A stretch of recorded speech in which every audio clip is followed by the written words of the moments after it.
शहरों और गांवों की गलियों में घूम घूम कर गाते हुए भिक्षा मांगते जोगी अक्सर ही दिखाई दे जाते हैं। ज्यादातर ये अकेले ही होते हैं, सारंगी की धुन पर गाते बजाते और दरवाजे दरवाजे जाकर भिक्षा मांगते।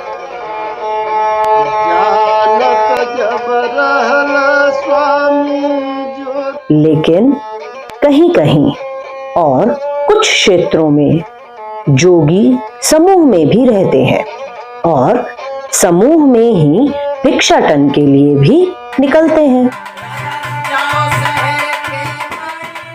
गायन के साथ भिक्षाटन इनकी भी खासियत होती है और अक्सर लोग इन्हें सम्मान के साथ जोगी जी या जोगी बाबा बुलाते हैं।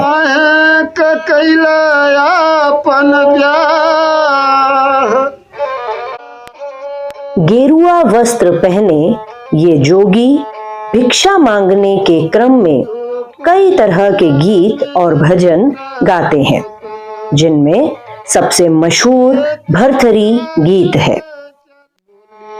बोले हो राजा भरथरी।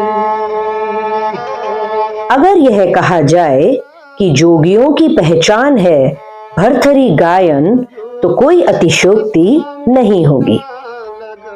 यह भरथरी गायन राजा भरथरी से जुड़ा है।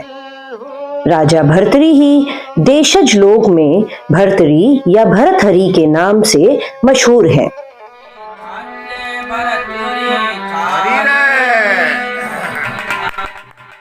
सवाल है कि ये राजा भरथरी या भरथरी या भरथरी कौन थे? उनका या उनके गीतों का जोगियों से जुड़ाव क्यों और कैसा है?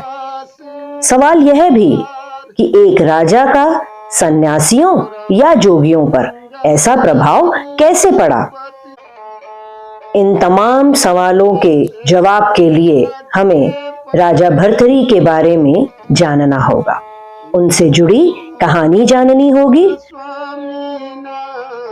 तो चलिए शुरू करते हैं राजा भरथरी या भर्तहरि की कहानी और जानते हैं लोक और जोगियों के बीच मशहूर भरथरी और भरथरी गीतों को।